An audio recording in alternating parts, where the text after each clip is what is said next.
یہ بھی بیعت بھی مؤثر نہیں ہوتی۔ گورنر نے اس پر آپ کو 70 کوڑے مارنے کی سزا سنائی۔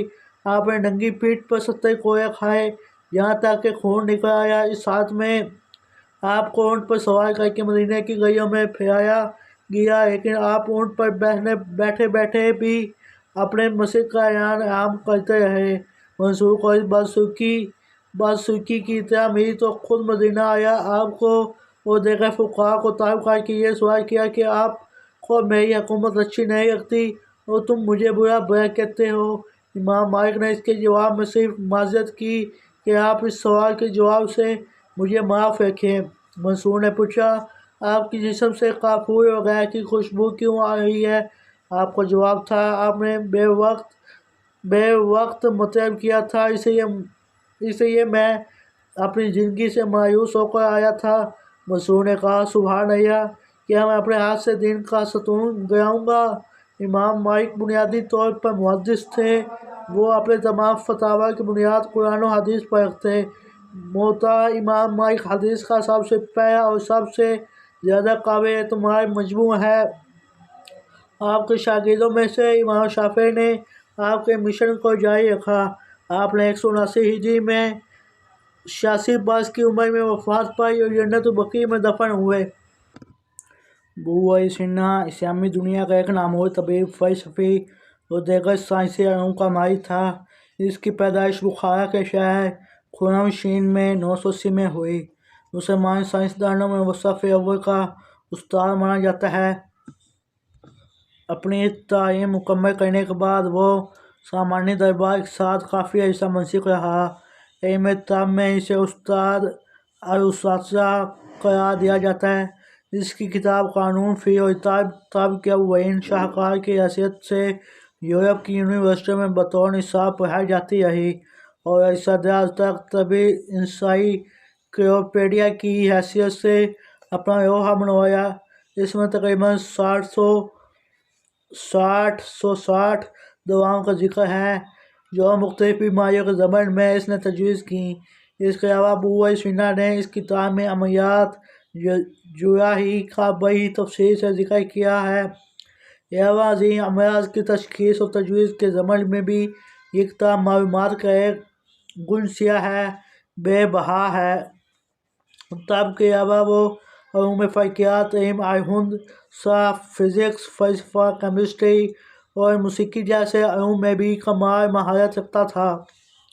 ابو نصر فارابی کے برعکس، جو راسخ العقیدہ درویش منش صوفی تھا، ابو سینا عقیدت پرست تھا اور مسائل حیات کا احاطہ محض عقل کی بنا پر کرنے کا قائل تھا۔ ابو سینا کو فہم فلسفہ کی بنیاد پر معلم الثانی کا لقب بھی دیا جاتا ہے۔ فلسفہ کے موضوع پر ابو سینا نے جو معرکۃ الاعیاء کتاب تحریر کی، اس کا نام شفا ہے۔ یہ دونوں کتابیں کئی جلدوں میں ہیں اور عربی میں ہیں۔ بعد میں ان کتب کے لاطینی اور یورپ کی دیگر زبانوں میں ترجمے ہوئے اور کئی صدیوں تک یہ کتب فرانس، جرمنی اور اٹلی کی اعلیٰ جامعات میں پڑھائی جاتی رہیں۔ لیکن یہ عجیب حادثہ ہے کہ جب یہ عظیم فلسفی مرنے لگا تو اس کے آخری الفاظ یہ تھے، مر رہا ہے اور سوائے اس علم کے اس نے کچھ حاصل نہیں کیا کہ اس نے کچھ نہ جانا، یعنی اپنے فلسفہ سے حقیقت کی دریافت نہ کر سکا۔ اس کی وفات 1037 میں ہوئی۔ نظام الملک کا نام حسن اور کنیت ابو علی تھا۔ 408 ہجری میں 1017 میں وہ طوس کے ایک کاشت کا گھرانہ میں پیدا ہوا۔ زندگی کے ابتدائی ایام میں ماں کا سایہ سر سے اٹھ گیا اور غائب میں مفلسی نے ڈیرا ڈال دیا، لیکن ناموافق حالات کے باوجود حسن نے ہمت نہ ہاری۔ اس نے 7 برس کی عمر میں قرآن کریم حفظ کر لیا، عربی سیکھی اور مذہبی علوم میں مہارت حاصل کی۔ اس علم میں ریاضی سے بے حد دلچسپی تھی۔ 2 اہم شخصیات عمر خیام اور حسن بن صباح اس کے ہم جماعت تھے۔ تحصیل علم کے بعد اسے فکر معاش نے پریشان کیا۔ ابتدائی ایام میں معمولی ملازمتیں کرنے کے بعد اس نے ملک کے حاکم ابو علی بن شاذان کے ہاں ملازمت کا یہ ابو وحید تنگ مزاج تھا، لہٰذا وہ بائک چھوڑ کر میوگ آ گیا۔ وہاں اس نے سلجوق کے پوتے شگریف بیگ کے دربار میں رسائی کی صورت پیدا کی۔ شگریف بیگ کی ملازمت کے دوران حسن نے بڑی محنت سے کام کیا، چنانچہ وہ اس کی صلاحیتوں سے بے حد متاثر ہوا اور اس کی سفارش کر کے اپنے بیٹے اوئی پرسیان کے ہاں کاتب مقرر کرا دیا۔ سلطان تغلق بیگ کے انتقال کے بعد اوئی پرسیان نے اپنی بادشاہت کے دور میں حسن کو اپنا وزیر مقرر کر کے اسے نظام الملک کا لقب دیا اور امور مملکت کے سیاہ و سفید کا مالک بنا دیا۔ نظام الملک کی سیاسی حکمت عملی کا نتیجہ تھا کہ قسطنطنیہ کے رومی حکمران کو سلطان کا باج گزار بننا پڑا۔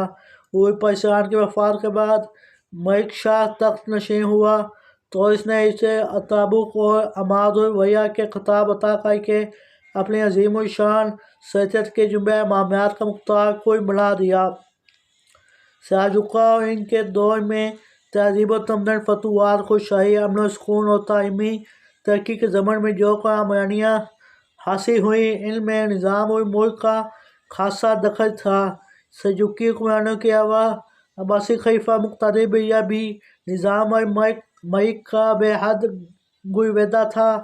خلیفہ نے اپنی شادی کے موقع پر اسے جو شاہی خلیت عطا کی، اس پر وزیر اعظم نظام الملک رضی المومنین کا تغلہ بنا ہوا تھا۔ وہ واحد شخص تھا جسے خلیفہ کی شادی میں شمولیت کے موقع پر سواری کی اجازت دی گئی۔ امام غزالی کے استاد امام الحرمین جو دینی بھی اس کی فضیلت کے مداح و متعارف تھے۔ نظام الملک نے وزیر کی حیثیت سے 30 سال تک خدمات انجام دیں اور تاریخ عالم میں ناموری اور شہرت و دوام حاصل کی۔ اس کے اولاد میں سے 5 بیٹے وزیر ہوئے، لیکن ہر کمالیہ یا زوال کے مستحق اسے بھی زوال کی گھاٹیوں سے گزرنا پڑا۔ بے پناہ مقبولیت اور یا متنوع اختیارات، اقتدار، دولت اور خدم و حشم نے اس کے حاسد پیدا کر دیے۔